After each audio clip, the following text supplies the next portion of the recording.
Hi guys, welcome back to my channel. সবাই কেমন আছো? আশা করছি সবাই খুব ভালো আছো। তাহলে চলো দেরি না করে চটজলদি আজকের ব্লগটা শুরু করা যাক। ভোরের সোনাঝুরি হাট, শান্তিনিকেতনে আজকে আমাদের তৃতীয় দিন। এই দুদিনে মোস্ট অফ দ্য প্লেসেস আমাদের ঘোরা হয়ে গেছে, তাই আজকে সারাটা দিন এই সোনাঝুরি হাটেতেই থাকবো, ঘুরবো ফিরবো, সময় কাটাবো, এটাই আজকে প্ল্যান আছে। তাই সকালবেলা ঘুম থেকে উঠে চা খেয়ে বেরিয়ে পড়েছিলাম ঠিক যেখানে হাট বসে সেইখানটা একটু হেঁটে ঘোরার জন্য। এসে দেখি সমস্ত যারা হাটে বিক্রি করবেন সবাই এক এক করে আসতে শুরু করে দিয়েছেন। যে যেখানে ডেজিগনেটেড জায়গা রয়েছে সেখানে কেউ গাড়ি নিয়ে, কেউ টোটো নিয়ে তাদের সমস্ত জিনিসপত্র নিয়ে পসার মেলতে শুরু করে দিয়েছেন। এত সকালে ক্রেতা খুবই কম, ওই আমাদের মতো যারা একটু ঘুরতে বেরিয়েছে তারাই আছেন। আশেপাশেটা ঘুরে দেখতে দেখতে মনে হলো যে ব্রেকফাস্টটাও করে নিই। আমরা সকালবেলা চা খেয়ে বেরিয়েছিলাম, ব্রেকফাস্ট করার জন্য চলে গেলাম শকুন্তলাতে, যেখানে প্রথম দিন আমরা লাঞ্চ করেছিলাম। তবে এবারে দোতলাতে চলে এলাম। যারা যারা আমার আগের ব্লগ দেখেছেন তারা একতলার অ্যাম্বিয়েন্সটা তো দেখেইছেন, জাস্ট অসাধারণ ছিল। আর দোতলার অ্যাম্বিয়েন্সটাও একটু অন্য ধরনের। এখান থেকে পুরো সোনাঝুরি হাটটা উপভোগ করতে করতে কিন্তু আপনারা লাঞ্চ হোক, ডিনার হোক, স্ন্যাক্স হোক, ইভেন ব্রেকফাস্টও আপনারা এনজয় করতে পারবেন। তো আমরা অর্ডার দিয়েছিলাম লুচি তরকারি, আর সেটা নিয়েই আমরা আজকে ব্রেকফাস্টটা সেরে নিচ্ছি। এরপর আমরা হোটেলে ফিরে যাব, গিয়ে স্নান টান করে রেডি হয়ে আবার হাটে চলে আসব। নিচে নেমে দেখলাম শকুন্তলার দুটো কুকুর, পোষা কুকুর, তাদেরকে খেতে দিয়েছে। দাঁড়িয়ে তাদের খাওয়া দেখছিলাম। দুটির মধ্যে সব থেকে হিংস্র এনারা দুজনেই এখন খাচ্ছেন ভাত আর মাংস, তবে হ্যাঁ, তেল ঝাল মশলা ছাড়া।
শালবনের ভেতরে এই সোনাঝুরি হাট কেন যে পর্যটকদের টানে এখন বুঝতে পারছি।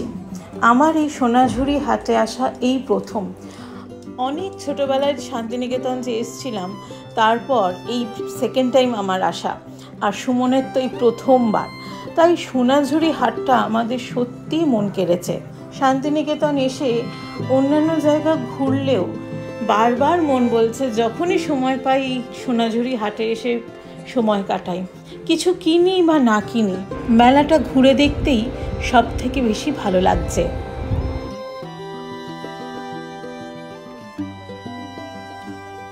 সত্যি কথা বলবো, কিছু যে কিনে নিই একদমই তা নয়। আমাদের রীতিমতো আর একটা ব্যাগ কিনতে হয়েছে, কারণ 2-3 দিনের জন্য এসছিলাম, তো লাগেজ বেশি আনিনি। কিন্তু সোনাঝুরি হাট থেকে যখন জিনিসপত্র কেনা শুরু করলাম, তখন আমাদের আরেকটা ব্যাগের প্রয়োজন হয়ে পড়লো। অগত্যা কী আর করবো, সোনাঝুরি হাট থেকেই আর একটা ব্যাগ কিনে নিলাম। আর সেই নিয়েই চললো আমাদের সোনাঝুরি হাট এক্সপ্লোর করা, জিনিস কেনা কাটা সব কিছু।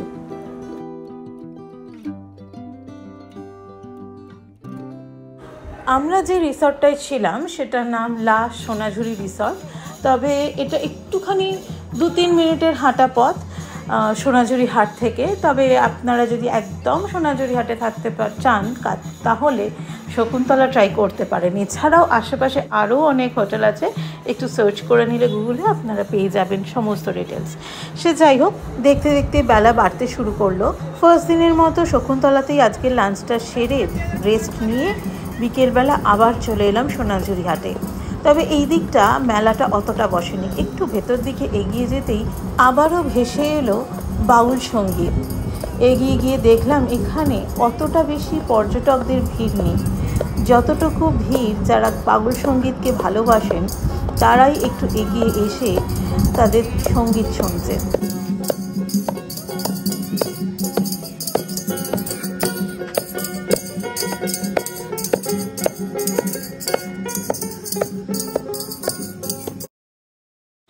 শান্তিনিকেতনে তাহলে আজকেই আমাদের শেষ দিন, কালকে আমাদের ট্রেন, কালকে আমরা ফিরে যাব। তো যারা আমার চ্যানেলে নতুন তারা ভিডিওটা ভালো লাগলে অবশ্যই সাবস্ক্রাইব করতে ভুলবেন না। শান্তিনিকেতনের ব্লগ এই আজকেই শেষ ব্লগ, কিন্তু এর পরের ব্লগ যেটা আছে সেটা সবার জন্য একটা সারপ্রাইজ আছে আমাদের তরফ থেকে, সেটা আমি পরের ব্লগেই রিভিল করব সেই সারপ্রাইজটা। তো সাথে থাকবেন, পাশে থাকবেন। আর সবথেকে বড় কথা, এতদিন যারা আমাদের পাশে ছিলেন তাদেরকে অসংখ্য ধন্যবাদ পাশে থাকার জন্য। দেখতে দেখতে সোনাঝুরি হাটেও সন্ধে নেমেছে, তারপরেও কিছুক্ষণ যেখানটা আলো আছে সেখানটা বাউল গান চলছে, আমরা এখন সেদিকেই যাব। আর সেই বাউল গান দিয়েই আজকের ব্লগটা শেষ করব।